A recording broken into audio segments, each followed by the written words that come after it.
അല്ല, പ്രത്യേകിച്ചും ബ്ലസ്സിനെ ഞാൻ ഏറ്റവും കൂടുതൽ ബ്ലസ്സിയോട് എൻ്റെ മനസ്സിൻ്റെ അഭിനന്ദനം എന്ന് പറയുന്നത്, മലയാളത്തിലെ ഏറ്റവും കൂടുതൽ വായിക്കപ്പെട്ടിട്ടുള്ള ഒരു നോവലാണ് ആടുജീവിതം.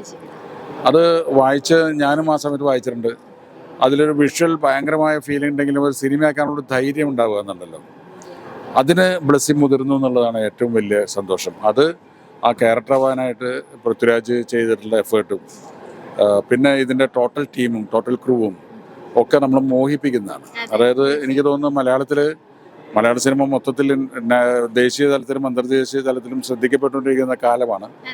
ആ സമയത്ത് ഒരു റിയൽ മലയാളം ഫിലിം അത് വരുന്നു എന്നുള്ളത് ഓരോ മലയാളിക്കും അഭിമാനിക്കാവുന്ന ഒരു രീതിയിലുള്ളതാണെന്ന് എനിക്ക് തോന്നുന്നത്. എനിക്ക് വലിയ പ്രതീക്ഷയുണ്ട്. കാര്യം ട്രെയിലർ പിന്നെ ബ്ലസ്സിയിൽ നമുക്കൊരു പ്രതീക്ഷയുണ്ടല്ലോ. കാര്യം എന്നും സിനിമയാക്കാൻ ബുദ്ധിമുട്ടുള്ള വിഷയങ്ങൾ സിനിമയാക്കുന്ന ആളാണ്.